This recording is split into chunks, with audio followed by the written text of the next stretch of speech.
Assalamualaikum warahmatullahi wabarakatuh. Alhamdulillahi rabbil alamin. Wassalatu wassalamu ala asyrafil anbiya'i wal mursalin Sayyidina wa maulana Muhammadin khatamin nabiyyin wa ala alihi wa sahbihi ajma'in, amma ba'du. Yang kita muliakan Bapak Ketua dan Bapak-Bapak pengurus DKM Masjid Jami' Baitur Rahman, para sepuh hadirin kaum muslimin, para hadirat kaum muslimat, jamaah pengajian, para pencinta ilmu, ahli kebajikan yang sama-sama dirahmati Allah Subhanahu wa ta'ala.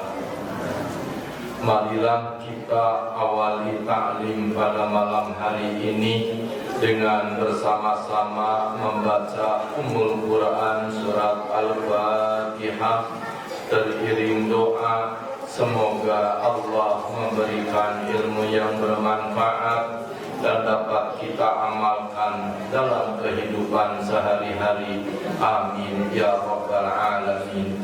Dan setelah membaca Ummul Quran surat Al-Fatihah, kita lanjutkan dengan bersama-sama sambil menghafalkan, kita memanjatkan doa mohon kepada Allah Subhanahu wa ta'ala keselamatan, kesehatan, dan keberkahan dalam kehidupan kita di dunia dan di akhirat.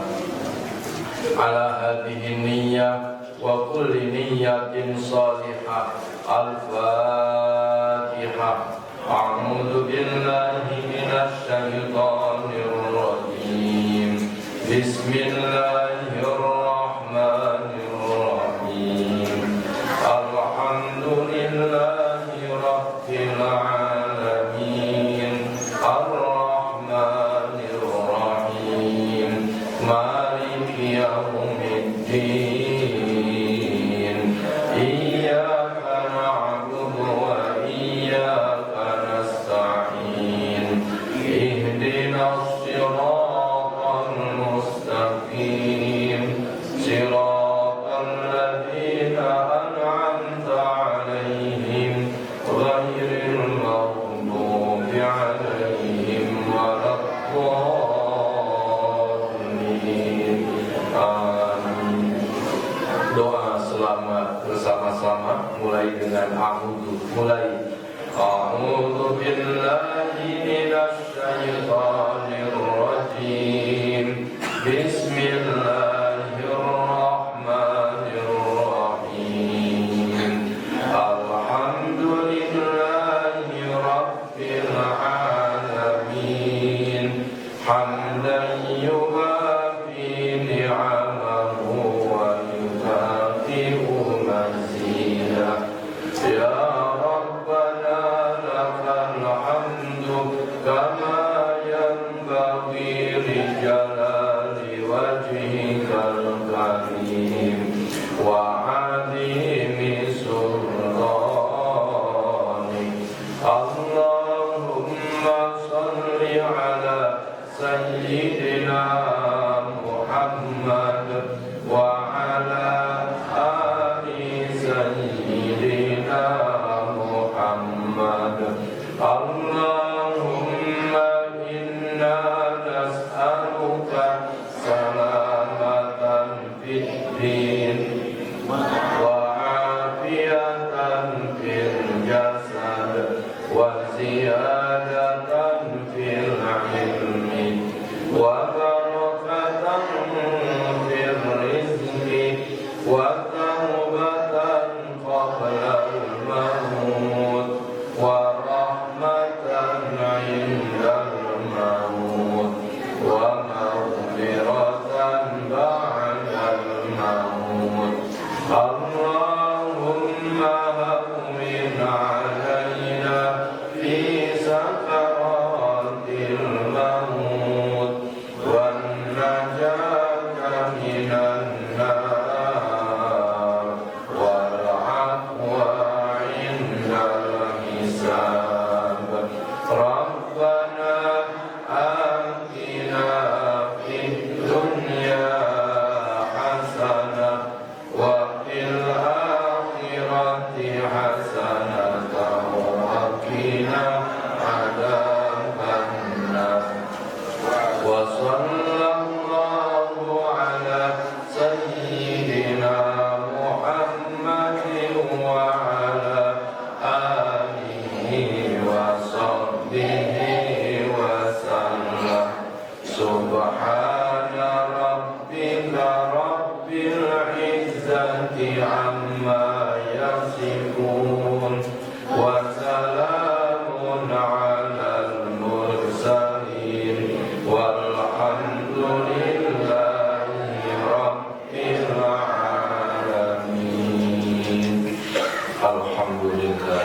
Bapak dan Ibu yang dimuliakan Allah, silakan dibuka kitabnya halaman 13.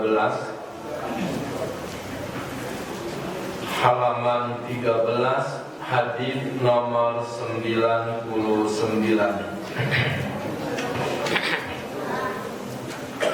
Halaman 13, hadis nomor 99. Nabi Muhammad sallallahu alaihi wasallam bersabda, "Idza ra'a ahadukum." Idza apa artinya idza? Apabila. Alhamdulillah. Ra'a melihat. Ra'a melihat. Idza namanya huruf syarat, haruf syarti, huruf syarat. Idza apabila, kalau. Ya, kalau huruf syarat nanti harus ada jawabnya. Seperti bahasa Indonesia begini, kalau kamu datang ke rumah, saya kasih uang. Kalau kamu datang ke rumah saya kasih uang. Nah, kalaunya itu syarat. Syaratnya itu kalau kamu datang ke rumah saya. Jawabnya apa? Saya kasih uang. Itu jawab syaratnya. Nah, di sini idza apabila, syaratnya ro'a melihat. Melihat termasuknya kata kerja. Bahasa Arabnya fi'il, kata kerja. Kalau fi'il, kalau kata kerja harus ada pelakunya, yaitu bahasa Arabnya disebut fa'il. Apabila melihat, siapa yang melihat? Ahadukum. Maka ahadukum ini salah seorang kamu menjadi pelaku daripada ro'a, daripada melihat. Yang bahasa Arabnya ahadukum ini menjadi fa'il daripada ro'a.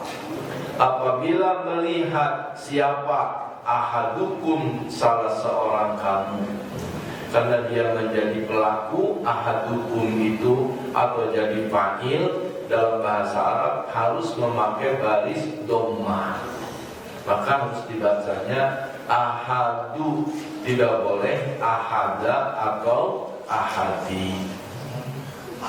Saya sampaikan walaupun berat menyampaikannya, tapi ilmu tidak boleh berhenti, harus terus. Insya Allah walaupun kita malam ini tidak paham, itu yang tadi Bapak Ibu dengar itu akan tersimpan dalam hati.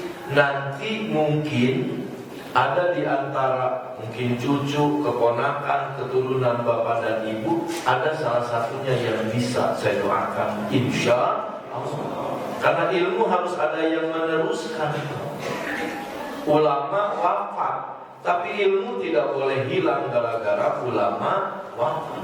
Kiai bisa meninggal, ilmunya tidak boleh berhenti gara-gara kiai meninggal. Maka harus terus estafet, ilmu itu diturunkan. Apabila melihat ahadukum, salah seorang kamu, bi akhihi, terdiri dari 3 kata. Bi, akhi, dengan hi. Bi asalnya dengan, di sini dimaksud adalah pada. Akhihi, saudara, hi-nya. Apabila salah seorang kamu melihat pada saudaranya, pada temannya, pada orang lain, balaan, mendapat bala. Balaan, mendapat bala. Melihat salah seorang kamu pada saudaranya, pada temannya, pada orang lain, balaan, mendapat bala. Falyuhmadillaha, falyuhmadillaha, fa, maka. Nah, ini jawab daripada apabila.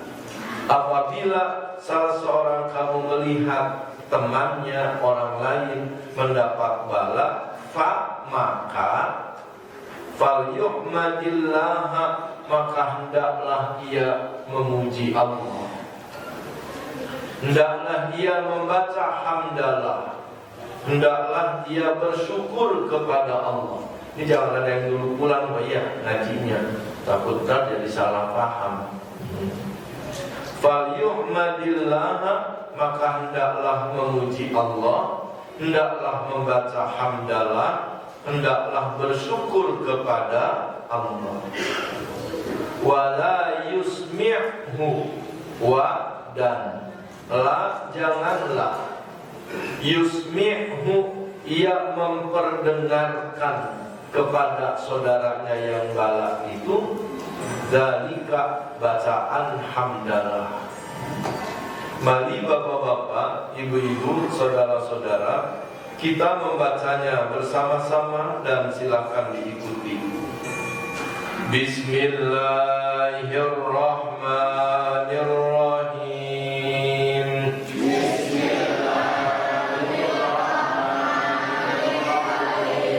Idza ra'a, apabila melihat, ahadukum, salah seorang kamu, bi akhihi, pada temannya, balaan, mendapat bala, falyuhmadillah, maka memujilah kepada Allah, wala yusmi'hu,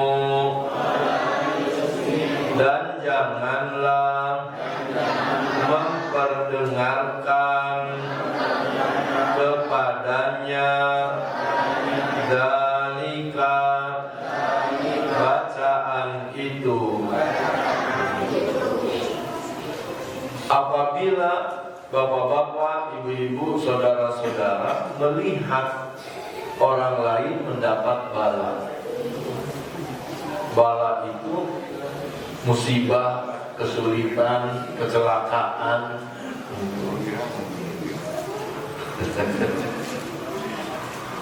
Subhanallah, ini perlunya penjelasan begini, perlunya penjelasan.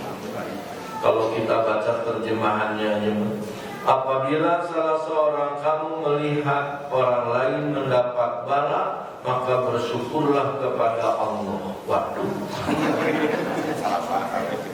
apa kita nggak ditimpukin? Tapi begitu, orang lain mobilnya di jalan tol, orang lain mobilnya kempes kok. Kata kita, alhamdulillahirabbil alamin. Yang nggak ngerti dekat kita, lu gila lu. Orang lain dapat musibah, mobilnya kempes di jalan, lu ucap alhamdulillah. Kata kita apa? Saya melaksanakan hadis Nabi kok. Ada di pengajian Baitur Rahman, kalau orang lain dapat bala, kita diperintahkan bersyukur kepada Allah. Kalau begitu, siapa gurunya? Itu aliran apaan dia? Oh, ya Allah. Maka mohon jangan dulu pulang, jangan ngantuk dulu, jangan sambil WA, khawatir salah. Apabila kita melihat orang lain mendapat bala, dapat musibah, kita diperintahkan oleh Nabi, falyuhmadillah, maka kita harus mengucap alhamdulillah. Kita diperintahkan bersyukur kepada Allah. Wala yusmi'hu, tapi dengan syarat wala yusmi'hu, itu baca hamdalahnya, mengucap alhamdulillahnya jangan sampai terdengar oleh orang yang dapat bala.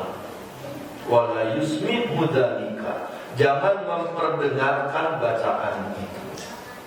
Ketika orang lain mendapat bala, mendapat musibah, lalu kita diperintahkan bersyukur kepada Allah, bukan mensyukuri kecelakaan orang.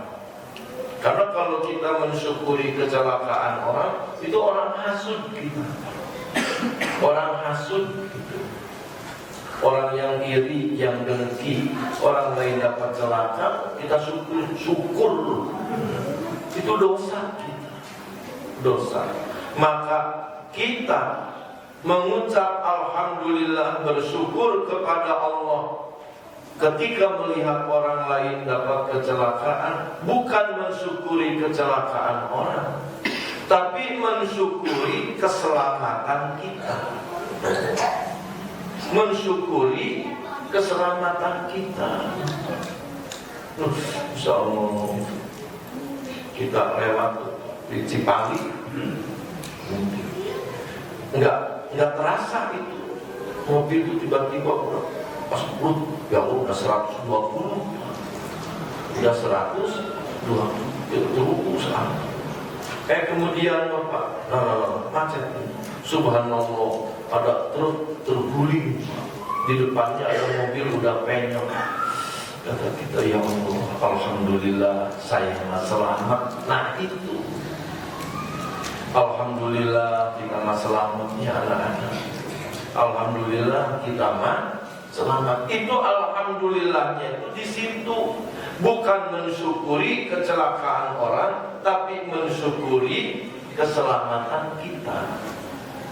Maka kalau ingin lengkap mah, pertama kita umpamanya lihat orang lain celaka, astagfirullahaladzim, inna lillahi wa inna ilaihi raji'un, alhamdulillahirabbil alamin, kita mah selamat. Itu supaya tidak timbul fitnah. Atau terlalu panjang, Bapak dalam hati alhamdulillah, alhamdulillah kita mah selamat. Sehingga beres tuh antara pengamalan dengan akhlak yang mulia, antara pengamalan dengan akhlak yang buruk, itu tidak jadi masalah.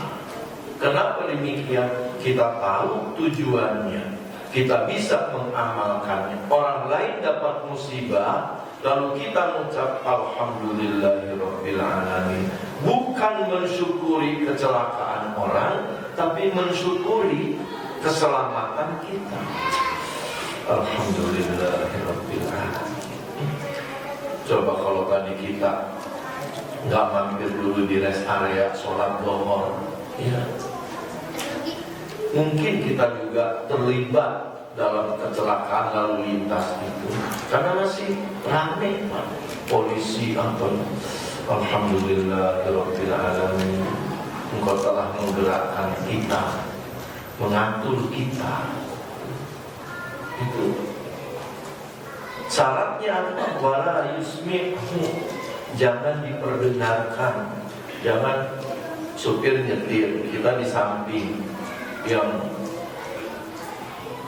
orang celaka, alhamdulillah, nggak boleh. Ya, mensyukuri keselamatan kita, jangan diperdengarkan. Ini pula bapak-bapak, saudara-saudara, dalam hal kejadian-kejadian di masyarakat, perebutan, namanya perebutan itu ada yang menang, ada yang kalah.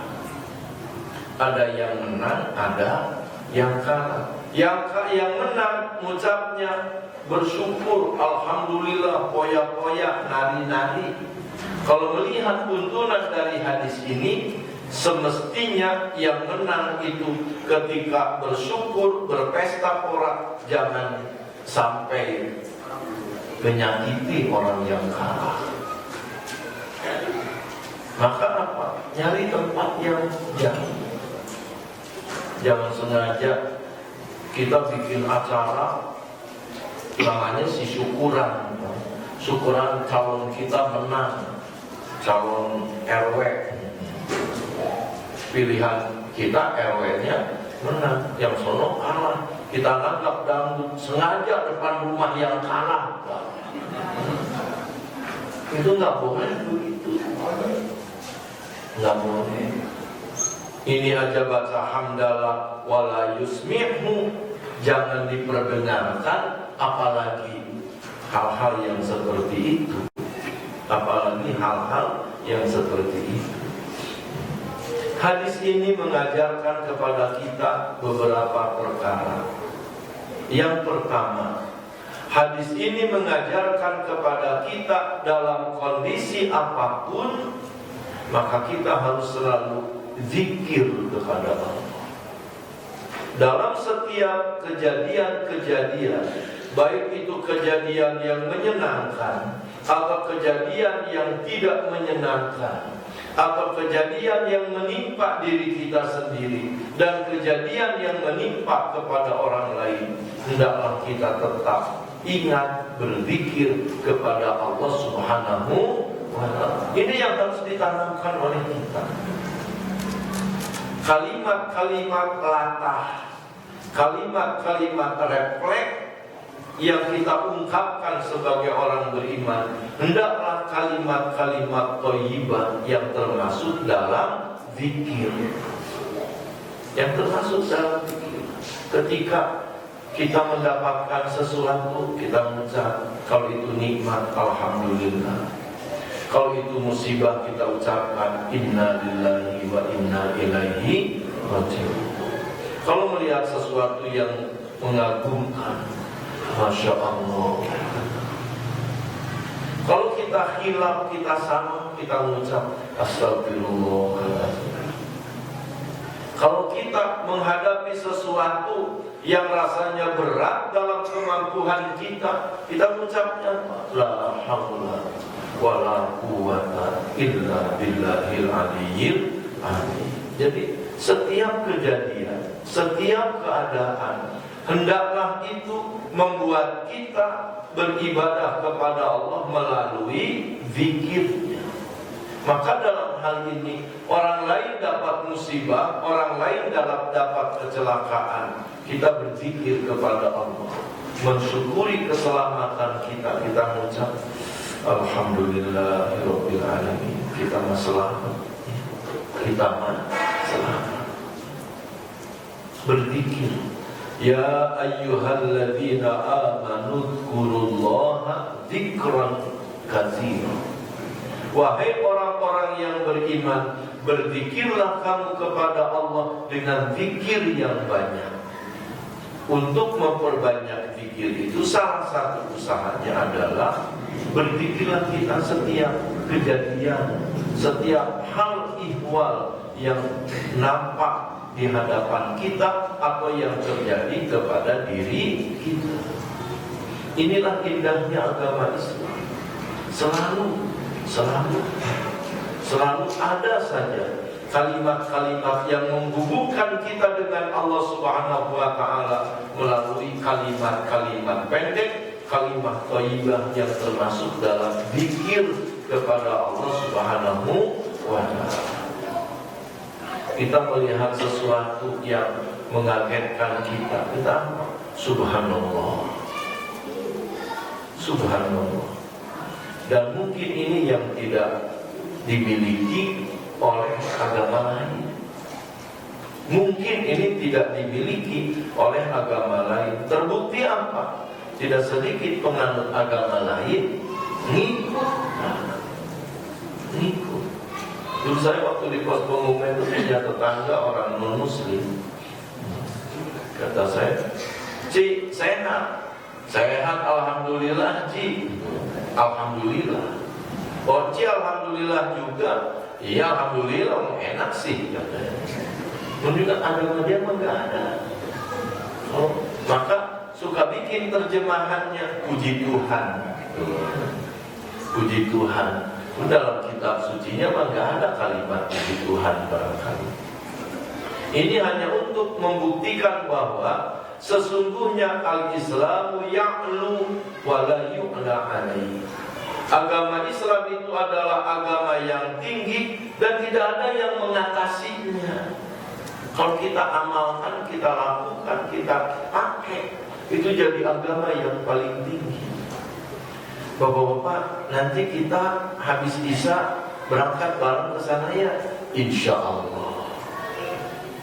Insya Insya Allah. Kenapa demikian? Lupa insya Allah sehingga oke pasti. Nggak bisa kita manusia mengatakan pasti. Allah sudah firmankan dalam Al-Quran, wa ma tadri nafsun madza taksibu ghadan. Kalau bahasa kitanya, setiap jiwa tidak ada yang tahu apa yang akan terjadi pada masa depannya. Ghadan itu bukan besok, artinya kalau hari ini Kamis, besok Jumat, bukan itu saja. Tahun depan juga ghadan, minggu depan juga ghadan. Sekarang jam 19:14, nanti jam 20 juga ghadan. Jadi kalau kata orang Majalengka, orang kampung saya, ghadan itu diartikannya apa? The next time. Majalengka. Subhanallah. Berbanyak berpikir. Maka pantas kita kalau memakan baca Bismillahirrahmanirrahim, selesainya baca Alhamdulillahirabbil alamin. Orang lain ada yang bangkis, dia mengucap Alhamdulillah, kita mengucap Yarhamukallah.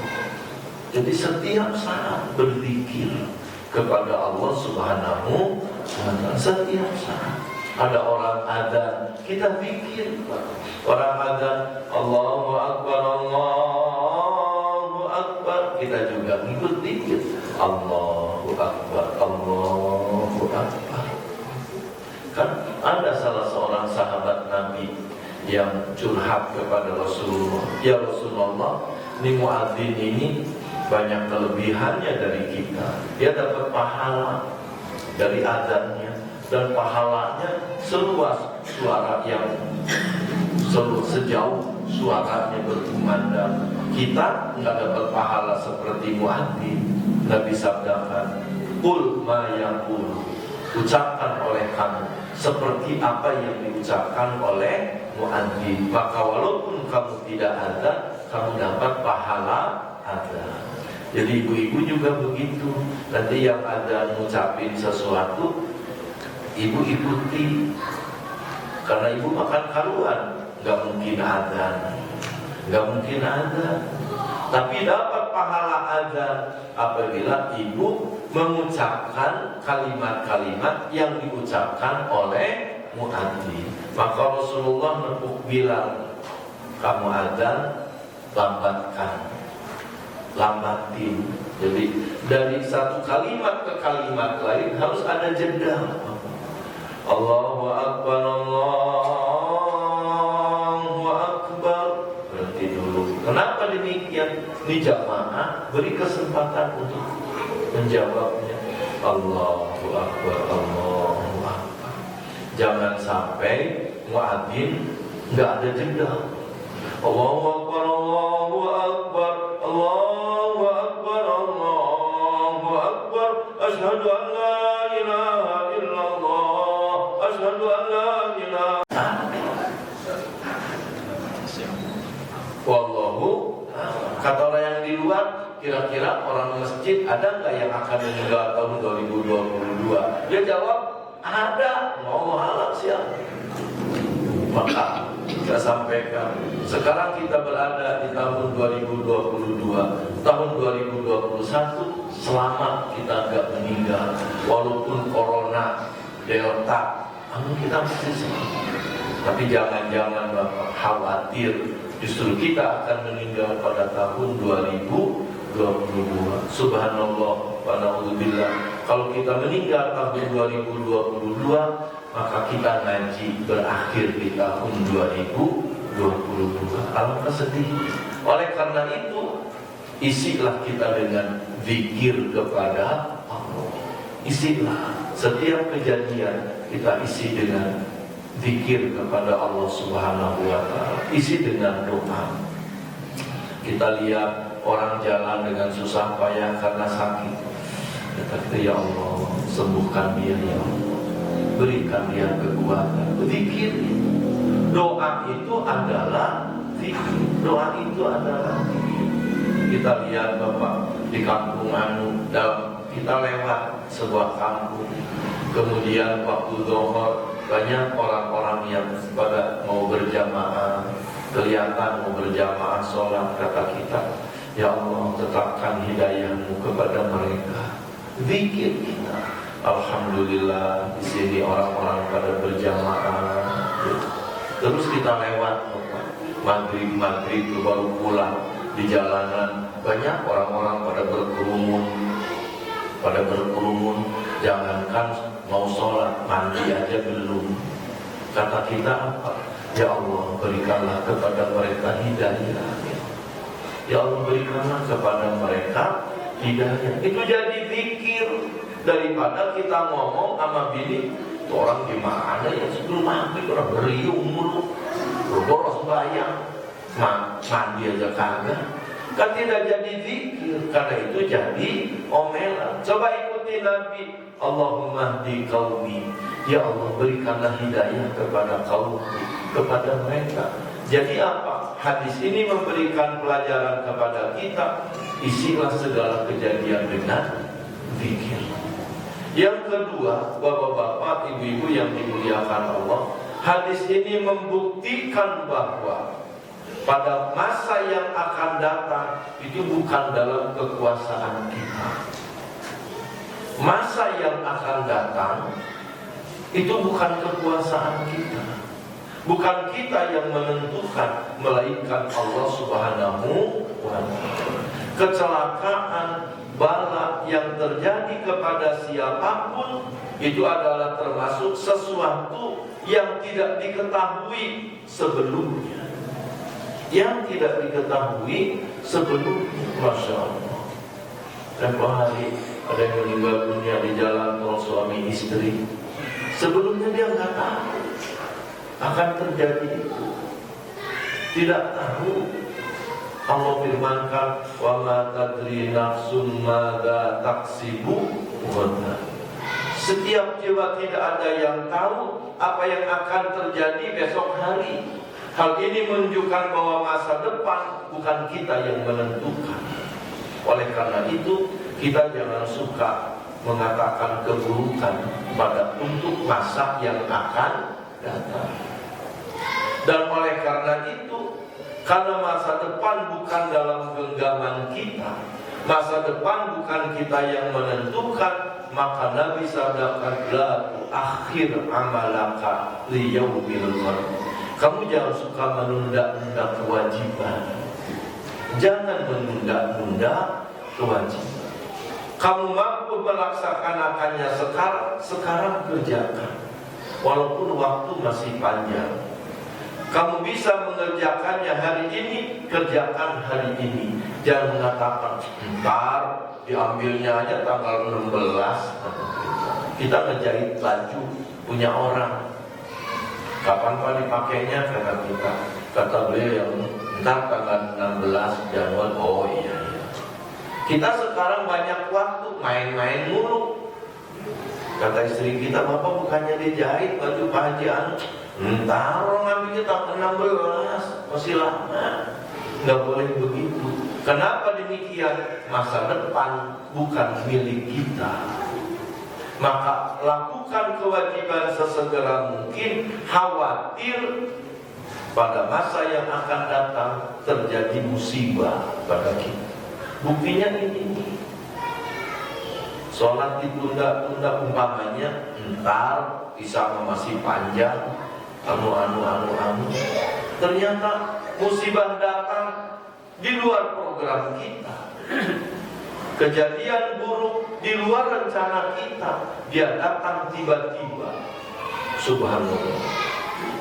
Kan bahasa kasarnya, walaupun datang kematian, kalau kewajiban sudah dilaksanakan, sholat sudah, bayar utang sudah, la sa'adata illa bil qiyami 'alal wajibi.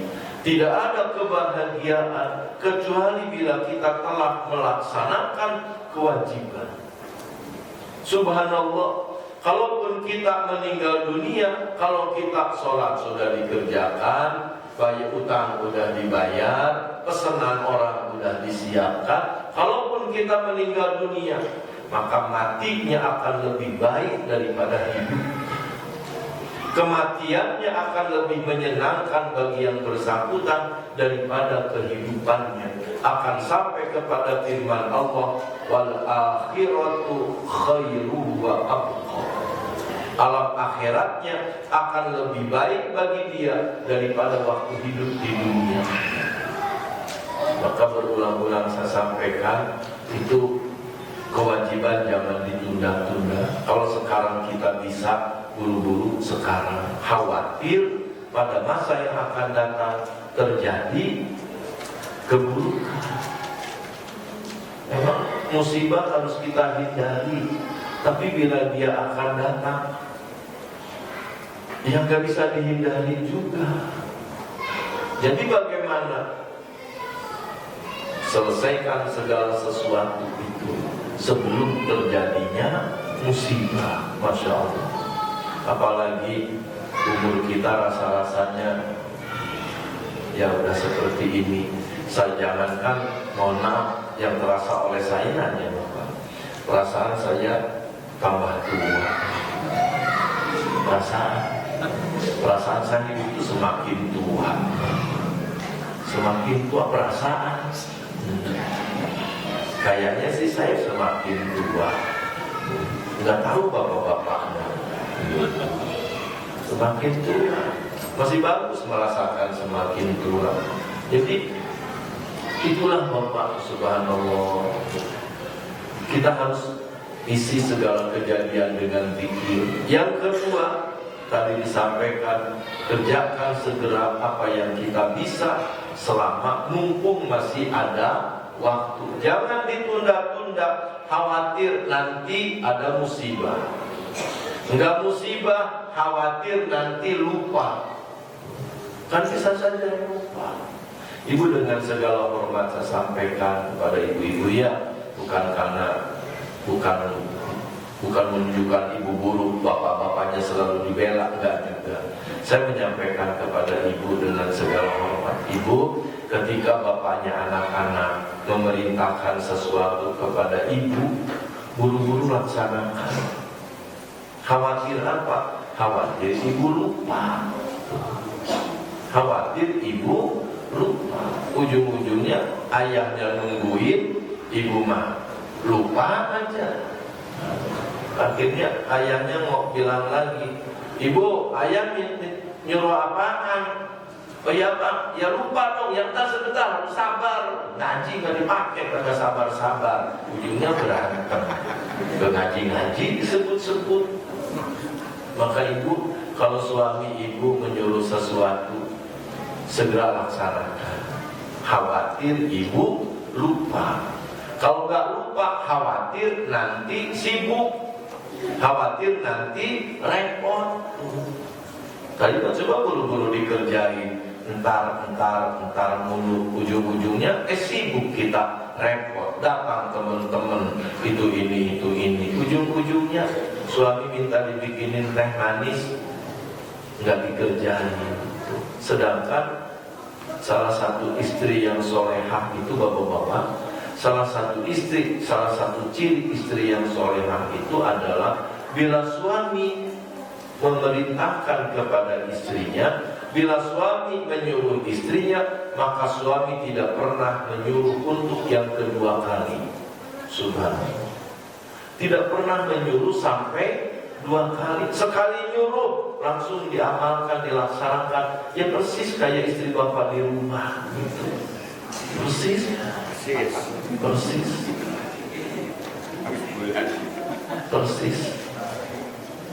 Insya Allah. Maka itu saya sampaikan, ikutilah istri bapak-bapak ini. Kalau diperintahkan segera dilaksanakan. Khawatir apa? Khawatir nanti repot, khawatir nanti lupa, khawatir nanti dapat musibah, apalagi khawatir nanti mati. Kita sholat juga jangan ditunda-tunda, khawatir keburu mati, khawatir keburu sibuk. Kira-kira Ada nggak Bapak kira-kira ada orang mau sholat tuh entar sampai keburu meninggal? Ada nggak kira-kira? Ada Bapak, susah. Ada. Ya, ada. Tuh apalagi banyak. Ada. Jadi tadi disuruh sholat entar. Ujungnya Semeru meletus. Bukan apa. Semeru meletus. Akhirnya istri disuruh bikin kopi oleh suaminya, belum bikin kopi keburu meletus. Apa itu nggak jadi urusan di akhirat? Ya Allah. Akhirnya yang belum sholat isya kagak sholat isya, keburu. Umpamanya meletusnya itu meletusnya jam 10 malam. Jam 10 malam. Terus malaikat tanya, kenapa sampean gak sholat isya? Jawabnya apa? Habis gunung meletus sih. Malaikat tanya, sampean tahu meletus jam berapa? Jam 10. Waktu isya dari jam berapa? Jam 19 lewat 31. Ya kan ada waktu. Oleh karena itu, takut ini kita lupa, takut tertunda-tunda, sholat isya segera kita laksanakan. Insya Allah, kalau udah sholat isya mau pulang ya enak pulangnya, mau makan enak makannya, mau nonton Persebaya juga bola ada nanti, ada isya, nonton bola, sholat isya dulu, ya jangan kayak malam Kamis yang lalu. Itu ada orang meninggal dunia hari Rabunya, jadi malam Kemisnya tahlilan, dikira biasa baca Yasin. Pas ada bola, waduh, jadi ustaznya dicepetin, cepet, alhamdulillah cepet selesai, ustaz paham. Terus nonton bola, kalah 4, la ilaha illallah, kecewa, kalah 4-0. Kata jamaahnya, ustaz sih bacaannya dicepetin, jadi kalah. Aduh, kenapa kita begitu ya? Kalau nonton bareng, bikin kopi, kalahnya nggak tanggung-tanggung. 4, sampai toko sepi, nggak ada yang belanja tuh. Yang beli pulsa juga nggak ada.